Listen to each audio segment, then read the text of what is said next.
So, all right, here we go. So I'm going to be a little rusty. It was the last time we did this was November 2021. It was the last time I recorded a podcast. Well, we did bourbon, beer, and books, but Sean Davis he can do that all on his own. I didn't really have to show up. I just had to sit there and listen. Sorry about that. You might have to show up today. No, it's okay. It's good. It just took me a while to get back in the swing of things. So this is our first since November. I told Brandon that. He didn't believe it. I might as well get our intro in so that this is part of the podcast, right, Brandon? Yeah, sure. Yeah, I mean, it's up to you. No, we might as well. We might as well talk about that stuff, talk about the podcast and where it's been. People will probably dying to hear. So this is Case Johnston. This is literally podcast. We're broadcasting from Banyan One in the Monarch on historic 25th Street in Ogden, Utah. Bam. Did that. First take. Best take. First take. Nice. And I've been gone for 6 months. So. No rust. No rust at all. We'll see how I do about doing interviews. We'll find out. Heather, you are our guinea pig for Kay's Renaissance. So I hope you're up for it. I'm so honored. Okay, good. I would love to be a guinea pig if I can. Well, yeah, and and then Heather and I are. So if you're listening, we're not live though, right? No, we're recording. We're recording. But so Heather and I, you'll find out this in a little bit, but Heather and I are actually doing a King's English kind of chat tomorrow night online, which Heather kindly invited me to join her. So tonight's just a run through, I think. We're just going to kind of run through it and see how it goes. But we won't be talking about my book tonight, not at all. Tonight is just Heather's book, which I have right here. Oops. The River Between Hearts by Fitzroy Books, which is actually an imprint of Regal House, right? Yeah. Multiple friends of mine have published with Regal House lately. You, Leah Angstom, multiple people have published with them. And I didn't even really know about them until this last year. And now it seems like they're picking up all these really good books from really awesome authors. That's really cool. So check out Regal House's, backlist. They've got some really good stuff. I entered a contest for their stuff last year. I didn't win. You'd have known by now if I did, but they're obviously picking up really good books from great authors and friends. So tonight we're going to talk about The River Between Hearts, Heather's new book. Is middle? Would you say middle grade? It's middle grade, or it's middle grade? Yeah. For sure. So it's 8 through 14 is the suggested age. Mm-hmm. Third grade's a little young. Fourth graders can head on in and with a little support, fifth grade, they're good to go. But I also say this is a book, and perhaps you experience this case, that all the way up. I've had high schoolers that have absolutely loved it because they can read it with nostalgia, and adults have really bbeen loving it. So in the same way that To Kill a Mockingbird stretches across all ages, I think this book does as well. Yeah, it does. And there's a few things I want to talk about. Did you have something to read? Do you want to read something? Right now? Yeah, this is how rusty I am. Talk for a second. I want to work on my voice. It's up to you. I mean, this is the Renaissance literally podcast. We don't have to start with a reading anymore. We can just. Am I supposed to start with a reading? Okay. We usually do, but this is a new world. This is post-COVID. Well, kind of, right? I guess COVID's coming back, but so yeah, it's up to you. We are free. How long would you like me to read for? 3 or 4 minutes. How's that sound? Perfect. I will, because this is a middle grade book. Yeah. The first chapter is all 3.5 pages. Yeah. I have a lot of questions. Somewhere when you read a middle grade book. Yeah. And so I'll read chapter 1. How's that? It should be about 4 minutes. That's perfect. And I have questions about middle grade too, so it'll weave right in. Okay. Awesome. Right. So chapter 1. My treehouse, Fort Cruz, wasn't far from home if you had wings. But if you were stuck on the ground, stubby cliffs blocked the way, so the trail looped around. Behind me, the creek nagged, rill, rill, rill, making me mad enough to spit. Rose bushes scratched my arms and legs, and spiderwebs stuck to my face. Clifford shot between my shins, making me scream like a girl, which I guess was all right because I am one. But still. Give me a break, I shouted at that crazy cat. Really, though, I was shouting at the whole dang world. And then there I was at Fort Cruz. I forgot how much I loved its cheery golden color. Forgot the roof was the big gray plastic one off our playhouse from when Eddie and me were little. Forgot we'd painted the shutters sky blue. The flag with the K Mom had sewn snapped on the breeze. At the ladder, I peered up. Handprints, Eddie's, Mom, Dad's, and mine, waved from the floors underneath. I looked down at my sneaker, swallowing, because those hands seemed so happy to see me. I climbed the rungs and nudged up the trap door, lifting it higher, higher, till it fell, banging against the floor. I shuffled to a window and unhooked its shutters. Sunshine exploded across the hammock, table, and one stump chair. The other stump chair lay on its side against the wall from when I kicked it last September. There was the shelf with our family photo and my 4 drawings hanging on the walls. Everything was just how I'd left it, except the air. That seemed better, cleaner. I dragged the stump chair back to the table and walked up the sunbeam to look out the window. Dad always called this the Eagle's view. I opened the next set of shutters and took in the view from there. Opening the last set, I looked out on home. Our company's building reminded me of a big brown pencil box, except for the green metal roof for a lid. Off its back corner, the snowmobiles for winter tours were parked in rows. Off its other corner, bright blue river rafts were stacked on the one trailer that hadn't been hauled away by a van stuffed with guests. I could also see the back of the Cruise Whitewater Adventure sign at the 2-lane highway, the dirt road inn, and the bridge across the creek. I filled my chest with the smells of trees and plants and animals busting awake after the long winter. At a ruckus on the ladder, I flinched. Of course, my slingshot was in my backpack against the opposite wall. Breathing fast, I watched a paw reach through the door, then another as Clifford clawed his way in, ears flat back from how hard he worked. "Don't scare me like that," I scolded. "Meow," he replied, like, "I'll do whatever I please," and he strode around, inspecting everything. I plopped onto a stump chair, resting my elbows on my knees and my chin in my hands.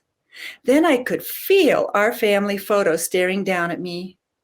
Twisting around, I stared right back. I'd been 9 in that photo. Real Cruz, shortest person in 3rd grade. A year and 26 days had gone by since Gus took it, and I'd been careful to stay exactly the same. I whispered to Dad, giant beside me up there, "Come home for my birthday, okay? Please." I heard a swishy sound and froze. After a few seconds, there it was again. The 3rd time, my heart about stopped because I realized it was coming from the hammock. Thank you. Thank you. You're welcome. So chapter 1, how much can I give away today? like how much, because I've, there's things I want to talk about, but we of course want people to buy the book.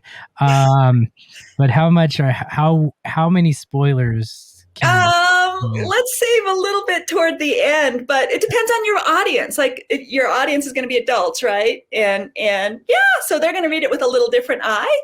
Yeah. Yeah. Say what you want. Say what you like. Okay. Yeah. There's not going to be a lot of middle graders tuning into the Literally podcast. I mean, I would hope so. I would hope so. But then, for some whiskey. Whiskey. Yeah, it's 21 and over. So. Yeah. Right. Well, Bourbon Beard Books is definitely 21 and older. But we're doing one of those next month, and that's a totally different story. Okay. So with this, this is a really quick read. I mean, how many words is the book? I mean, I always like to talk about words and word count. I think it's around 60,000. Is it wrong. Really? Yeah, I think smaller, huh? Maybe 48. Gosh, you know what? I haven't thought about it, the word count in a while, but it's average length for middle grade. Middle grade. Right. Which is great. And it goes by so quickly. And so, I mean, would you say this is your first middle grade? Everything else has been more YA and above, hasn't it? 2 young adults. And then in September 2020, I released a short story collection. Right. And then in February, this middle grade book released. Mm-hmm. Yeah. So this is your first middle grade for sure. Mm-hmm. 2 young adults. And it about killed me. Did it really? It was so hard to write. Oh, I want to hear it all. Tell us the story of how this book was so hard to write. That sounds better than my question. You want to hear that story? I do. Yeah, absolutely. Well, I hadn't written one before. All right. So last time we talked, I had told you, so I'm dyslexic, like Rill in the story, and I always try to include dyslexia in some form because I'm also a reading specialist and I've worked with students for years who struggle with reading. And so I try to bring that and its reality to the fore. And part of the way my dyslexia has so many different ways of manifesting, is that I see the big picture. I mean, my poor husband, like it's always the big picture.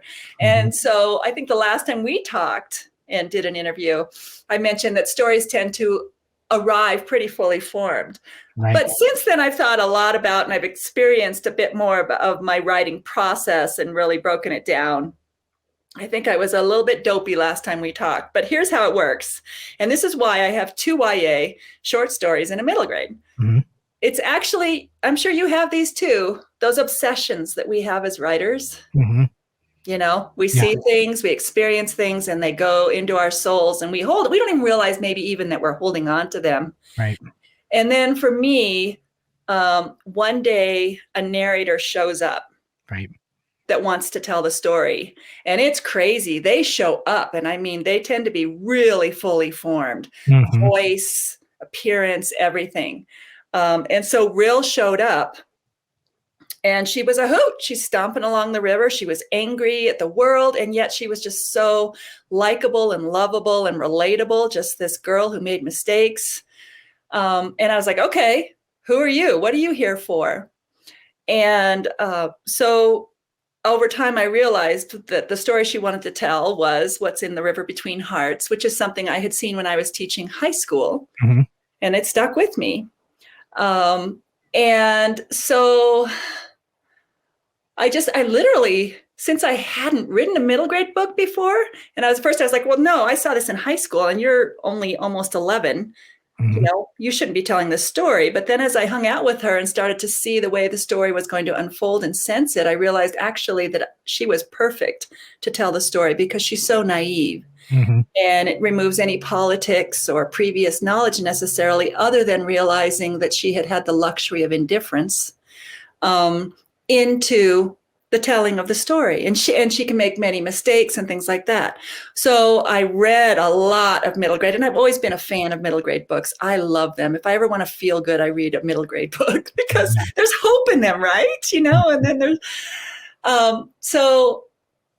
really did some research about how they worked and studied that, and then started writing. And Case, it's so stinking hard. I don't doubt it. Right. So the thing is, these young people are smart. And they're hungry, and their minds are agile. And the work of middle grade readers is they're defining their world. And so the trick was to write the book full of rich content and characters and metaphor and symbolism and all these different things working, but to do it in a way that was absolutely clear, without flowery language. The sentence structure is simpler, more simple sentences, maybe complex, every once in a while a compound or compound complex sentence, and just really doing that, listening to middle grade kids talk, consulting with middle grade teachers, like would a kid say lady or woman, Well, they're going to say lady. I wanted to get the voice right. That was really important to me. And then, oh man, there's all these times, I'm a little bit older than 11. So that adult voice and that writerly voice would want to sneak in with a passage or something and be like, get out of there. It can't be there. So it took so long to get the writing. Right. Well, you can see it on the first page, like what I initially saw, when just reading it, and you connect with a young person's voice, like immediately, not only in the dialogue, right, but in the diction and the syntax of the character's mind, of the first person thought process. And I mean, like even like the fourth paragraph says, I'd forgot how much I loved its cheery golden color. I'd forgot, I mean, like if you wrote that without, like if you wrote that in an adult book, people would probably say this, or editors or publishers would say, I don't know if this person has control of the language, but it's very purposeful because, we would say I had forgotten or I had forgotten, da, da, da, da, da. Right. But to get that voice immediately, it is this, I'd forgot. Yes, that's perfect. I mean, it feels like my son, who's now 11, barely, how he would talk, and and now reading it, I'm hoping that he'll pick this up, because it has a lot to say to an 11-year-old boy, and he's a smart one, and but this voice to him it feels his age, it feels that, and you can see that in the diction and syntax throughout. And I immediately found that I was like, oh my gosh, this is very much a middle grade book, I climbed the rungs and nudged up the trapdoor, lifting higher until it fell, banging against the floor. I mean, this is kind of like you said, we're not going to go into this large swath of narrative description, but there is narrative. But there is, it's there so that people can see the world too. So that's got to be a hard thing. If that were me writing this and 3 pages later, she'd do something, You do that with adult stuff, you can right? do that with adults, but with kids, you can't do that. You have to be very precise and concise with description, but it actually absolutely has to be there.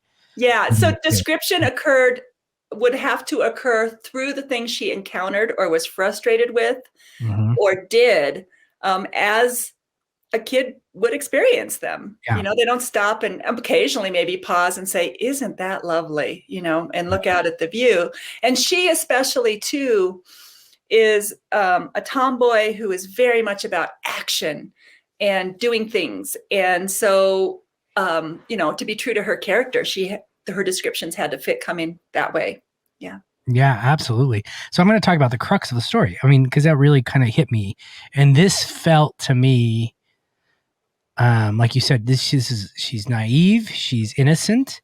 And since there aren't a whole lot of middle graders listening to the podcast, I think we can talk about it, and give it away a little bit. But there's a part in here which is the big part, which is a big crux of the story, where Krill tells a lie to her new friend. She doesn't lie. She holds the truth. Right? She holds the truth back. Yeah. Knowing that the truth would take away from the joy that her new friend brings her, but it would give her new friend a better life, or it would give a lot, right? It would help her, and this felt like, as adults, we would say, well, this is conniving, this is kind of, this is selfish. And I think for a 5th grader, I think we could say it's selfish, but it's a naive selfishness. It's a way that as an 11-year-old, or, we're looking at this and we're saying, yeah, I could do this and it would make my friend's life easier, but it would make my life harder. So I'm going to pick this, but as an adult, we say, well, that's something that in a character we don't like. Right. But in the book, it is something that, for a child, we say, yeah, that makes sense to me. And so I think at the crux of the book, what would work in a middle grade book would work in an adult book, but that person would probably be like the antagonist, right? Like this person is holding back this truth. It's hurting somebody else's life. Right. But in this book, it's a very naive decision. It's a decision about, immediate happiness that isn't fully thought through. And like I said, I have an 11-year-old, and there's a million things that aren't fully thought through. He's a smart kid. He's a loving kid. He's a really, really good boy. But things like things that aren't thought through, that's very, very common. So like when you were thinking about this kind of, like you say, you come with full stories, that they're formed for you. Was there in the beginning, this idea that your character could make her friend's life easier, but hold it back? Or did that come during the writing? Like, was that part of the... Well, let me clarify what it means. The story's all there. I have a sense of the whole story, but I'm going to have to write through it all. Yeah. if that makes sense. And so this definitely, I knew she would do this. Partly, she's had some big loss in her life. Right. And she just doesn't want to lose anything else too. And it's just an instinctual reaction. So yes, I knew this partly because of what I experienced as a high school teacher too, in the way that the high schoolers dealt with it versus the way a middle schooler would deal with it. Right.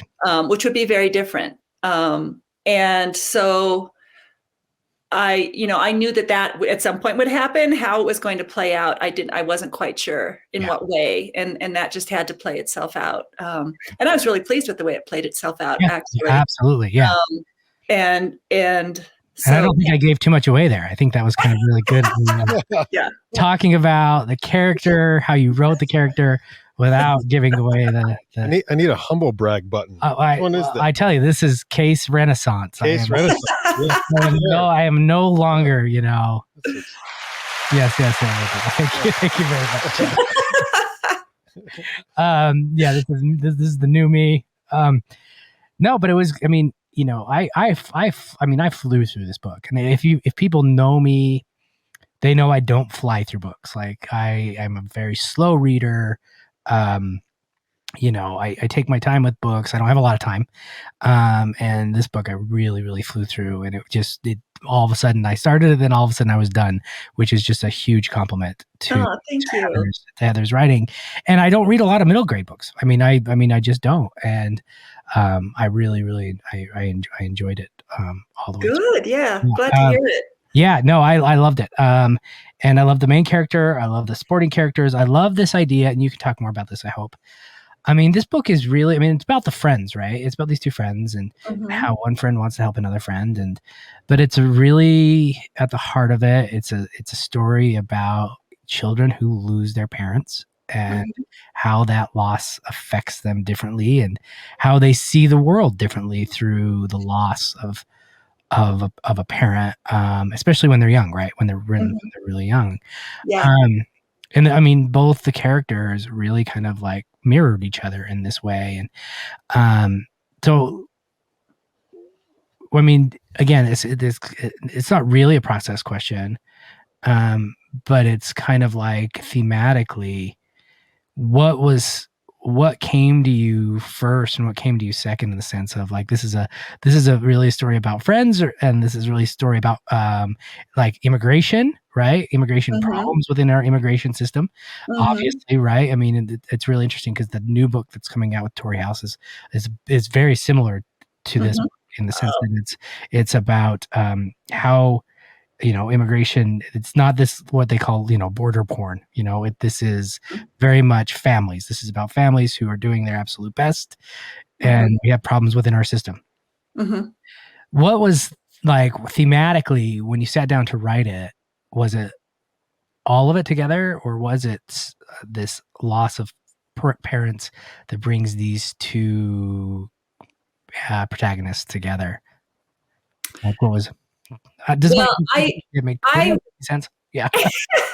I rarely write to a theme per se, but I knew that I wanted I wanted this to be a book about compassion and empathy. Yeah. And I wanted it to model that for young readers, but also for adults and for older readers. And so that was at the fore of why I wrote this book, because I'll say right now, when I worked at Battle Mountain High School, I would come in some mornings, and some of the students that were in my classroom would be gathered in the lobby in tears because their parents had been rounded up and deported the night before.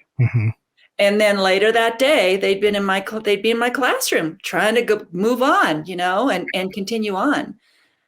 And that just stuck with me because, that I'm a teacher to help anybody learn. And so what struck me most about that was the luxury I had of living in Vail, Colorado, and living the good life, so to speak. Right.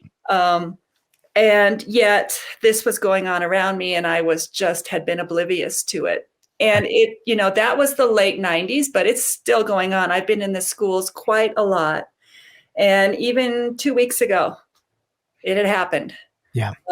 In one of the schools that I had been at, or that I was visiting. So it's still going on.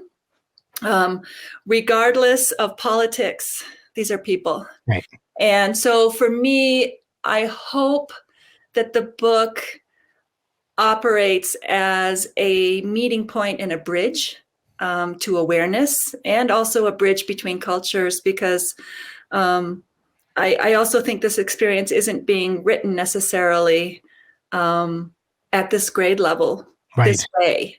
Yeah. And so I'm hoping that it brings understanding and awareness between the kids, but also the adults. So I was always writing toward that. Yeah. And the reason that I wanted Rill and that voice to be so thoroughly believable and relatable and to draw you straight in is so that you could be with Rill in empathy. Mm-hmm. And then once you were there with Rill, as her experience with Perla unfolds, then you move through the steps toward empathy with Rill. Right. As the reader. So I had that very much, I don't know that was there on the first draft. Sure. But it definitely, as in the revision process and going back through and through and through, that was where I was headed with it. Yeah, absolutely. The hard part is I think middle graders are better with empathy than adults are. It's like, you're almost like, I think the way in which it's written in the book too is it's not face forward. It is very much like you said, it's very much like if my son read this, I know that he would just start to ask questions, really good questions, right? Like, well, like how could they do that? Right? How could they just take a family and leave, and just take them, and then the daughter's still there? And I think that's a great way for middle graders to say, well, this is how things work in our country right now, and I think with middle graders, and this is what we're trying so hard with him, is just come ask us questions. Just something comes into your worldview, right? Mm-hmm. Just come ask us questions. And I think something like this opens a worldview that a lot of middle graders don't see. Like you said, I mean, they don't see this, and it's it's placed in the book in a way that they can just say, why, Dad, why?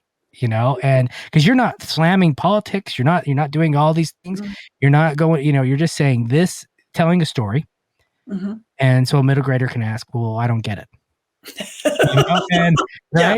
Yeah. And they can, but that's a great thing. Like, I don't get it. And you will, hopefully a parent or a teacher would say, well, this is what it means. This is why this happens in the book. Right.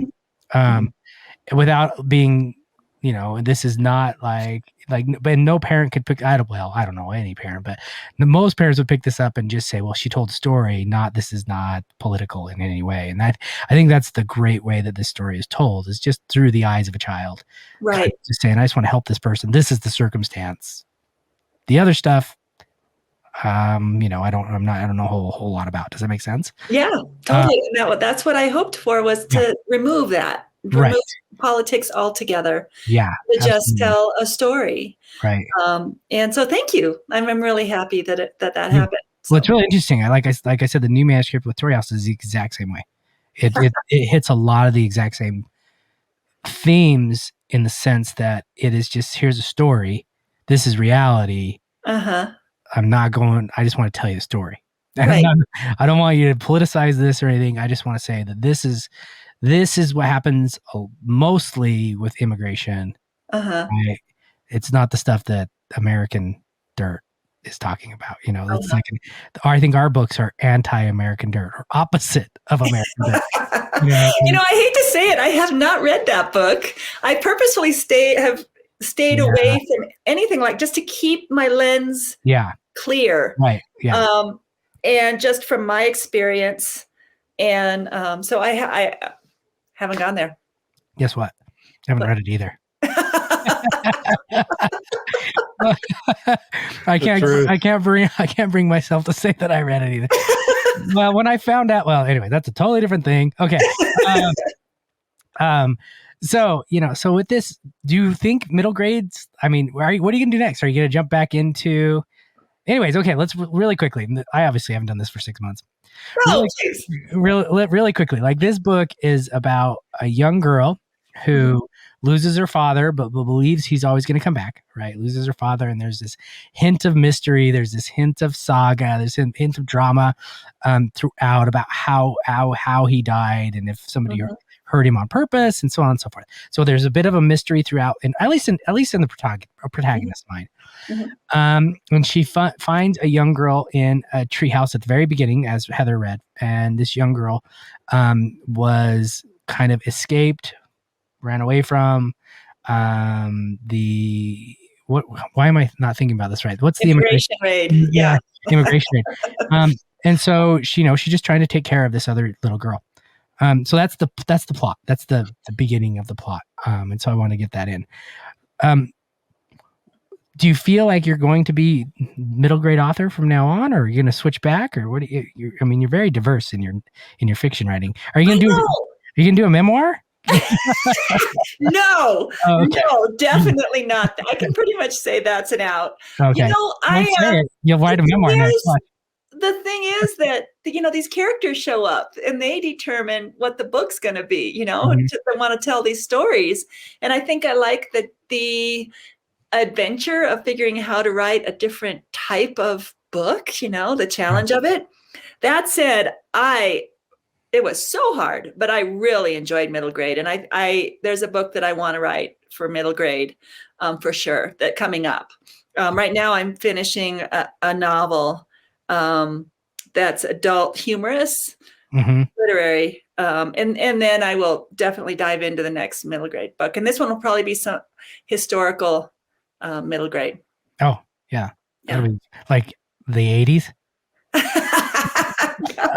No, I'm thinking Portugal during the dictatorship. Oh, okay. So in Lisbon, yeah. Okay. I'm Portuguese, and right. The 80s is pretty good. That's pretty far back in history. It really is. I'm surprised every day that it is. Okay, so I have a question. Yeah. So this reminds me of, I'm the type of person that reads multiple books at a time. And I heard another person who, lots of people do this. They have 3, 4, 5 books that they read.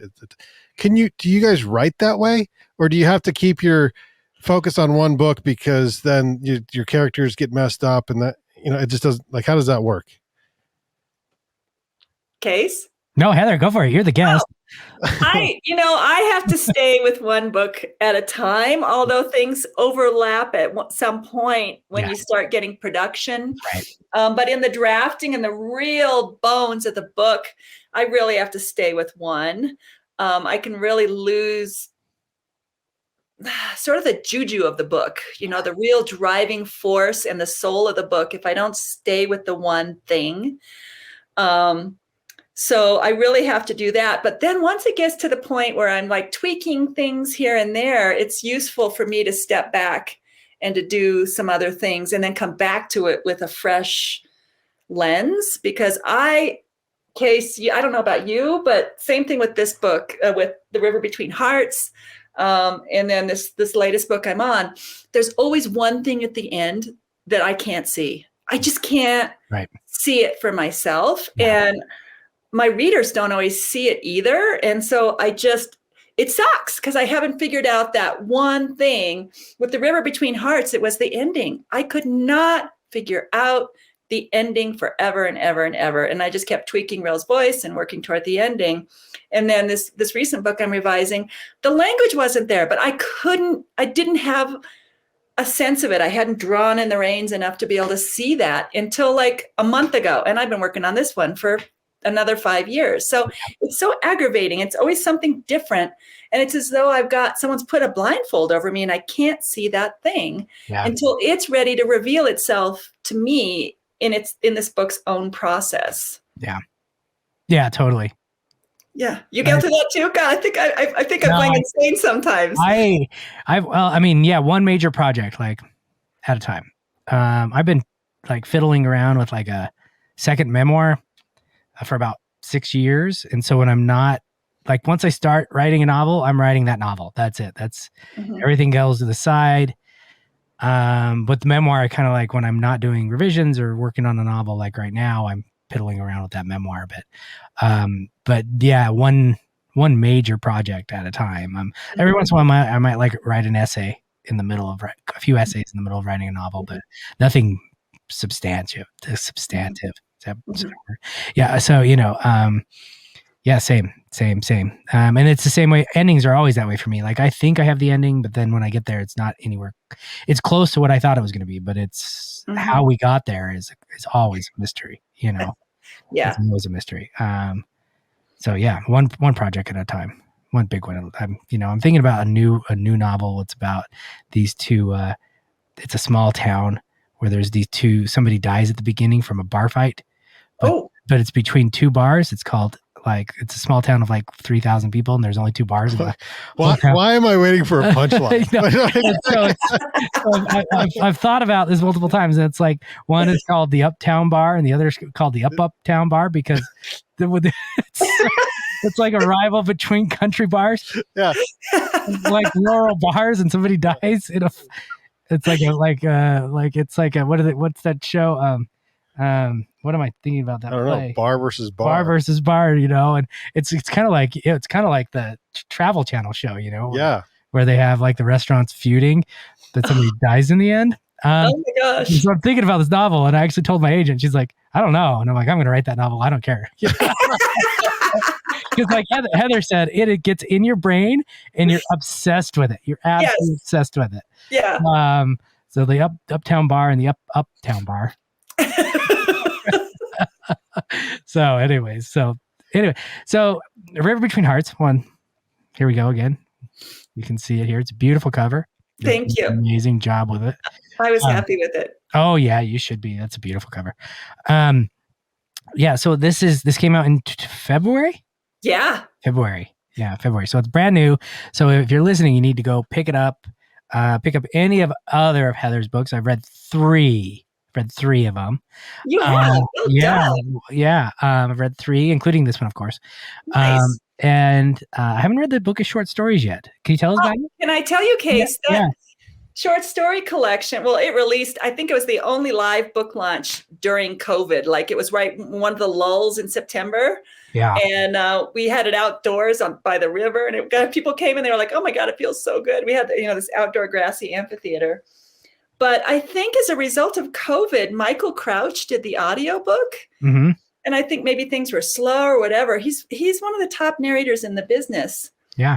And that my little short story collection won the Sovis Award for collection. And then it was a finalist for the Oddies. I mean, I felt like I had such imposter syndrome. There's my little book with all these people, these famous people. So that was kind of fun to have that story collection do so well. Well, that's fantastic. That's the only one I haven't read.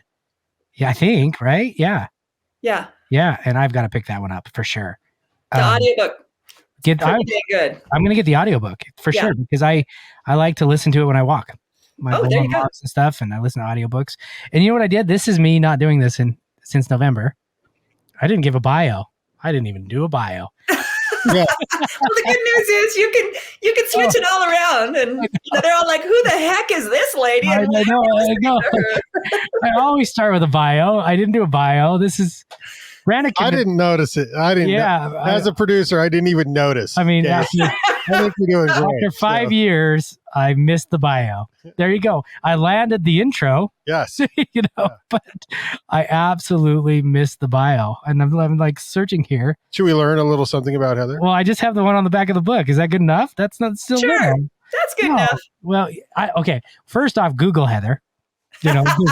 Google her. HeatherMateusSappenfield.com. Yes. Or go. Yep. And then read the long bio with all the awards and stuff. And then I'll get to the bio. Gosh, I am so sorry. I'm like, well, I started teaching high school this year. It's been quite the year. It's I don't even know who I am anymore. Say your maiden name again. Mateus. It's got that Portuguese to it, doesn't it? Yeah. Heather Mateus Sappenfield loves adventures, especially in the Rocky Mountain landscape. That's been her lifelong home. As part of a women's team, she won 24-hour mountain bike races and road bicycling race across America, San Diego, California, to Atlantic City, New Jersey. Brandon, this is Heather. You should interview Heather about this stuff. Yeah, it's amazing. It sounds right up our alley. It's right up Ogden Outdoor. Yeah. Yeah, we're Arts and Adventure podcast. Right. And I mean, this is exactly what you represent. You're one of our people. Thank you. Yeah. So you should. That was a rolling shit show. America. Oh my God. Well, that sounds like a great story, Brandon. Yeah. Oh my gosh. Brandon's on it. He will be camper, 2 chase vehicles, 11 crew, and 4 racers. Yeah. That sounds amazing. That sounds like a great story. And most people call that a good time. Yeah. You know what writers call that? A memoir. They do. And that sounds like a memoir to be written, at least an essay. Have you written an essay on this? No. What the hell?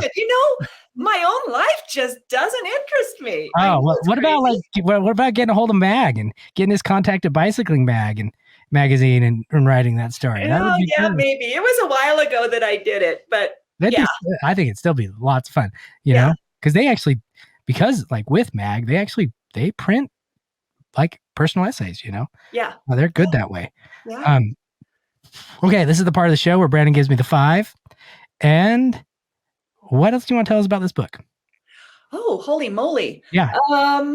And I wrote it for everybody to read, not just middle graders. I think something cool happens when an adult or an older person reads a middle grade book. Mm-hmm. They approach it thinking, wow, I'm older and I'm really smart. So their guard is down, right? And they just open it up. The language is simpler. The themes are presented very directly. And yet there's so much going on in middle grade literature right now. And it's so rich. And so when you read one of those books, they just go straight to the heart. And like you said, you blow right through them. Oh, yeah. So good. But the thing that is also just really refreshing is that, middle grade books the kids are figuring out the world. They haven't gotten to the angst of YA or to the melancholy of adult books. Right. And so they're feel good books too. And there's often humor and things like that in there. So I think every adult should read one middle grade book at least a year. Yeah, absolutely. I think every adult should read a book a year. It's asking a lot. It really is. But if you preferably your book, preferably both our books, 2 books a year. And we get to talk tomorrow night at King's English. This will be lots of fun. I'm excited. I actually have my developmental edit discussion right beforehand, so I will be in complete book mode. Oh, wow. You go. Yeah. Well, I told you I started teaching in high school, so it's like I have to do things during the day. I don't get it. It's weird, They expect me to show up. Teach? Weird. Do things. But no, thank you again for talking to us. And, every time you have a book, so we've done 2 of your 3 fictions on here. Yeah. Fictions, that's a new word now. Yeah. 2 of your 3 novels.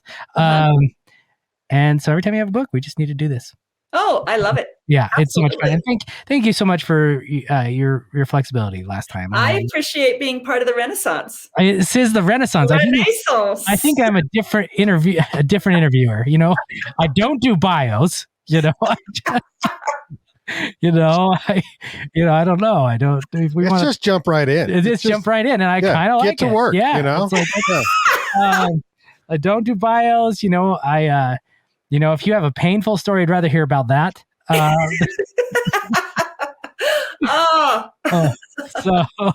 But thank you again. And for everybody out there, this is Case Johnson's Literally Podcast. We were talking today with Heather you have to say it again. Mateus Sappenfield about her new middle grade book, The River Between Hearts, out from Fitzroy Books, which is actually Regal House. And if your publisher's listening, why did you turn my book down? I'm just kidding. Because you had people like Heather and Leah to publish, which is absolutely fabulous. Yeah, and by the way, Leah's book, holy moly! I haven't read it yet. Good. She was here like last week, and I had to admit to her I have not. It's on my pile, and I've heard it's amazing. I've heard it's really good things. So. Yeah. So Regal House, they turned down my book, but it's obvious they know what they're doing.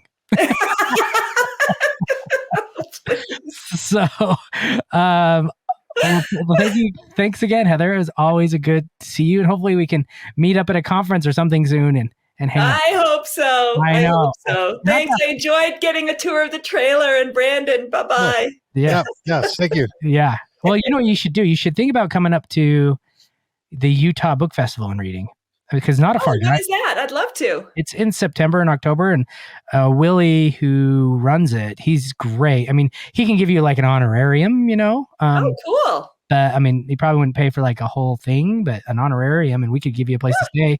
So, I mean, you know, it'd be fun. I am so down with that. And just, you know what? Can you do? I look for him on the website or something. No, I'll link us in an email. Perfect. Yeah. I love it. I would love to come. Yeah. My daughter left, by the way. What's that? My daughter resigned, and she's on a big adventure. Oh, she's not Salt Lake, remember? Yeah. She's not there anymore, but she's heading to Kyrgyzstan. Oh, really? Well, not messing around there. Uzbekistan. She's a mountaineering adventurer person. Wonder where she got that. Yeah. And then she's teaching English in Istanbul all summer. Oh, wow.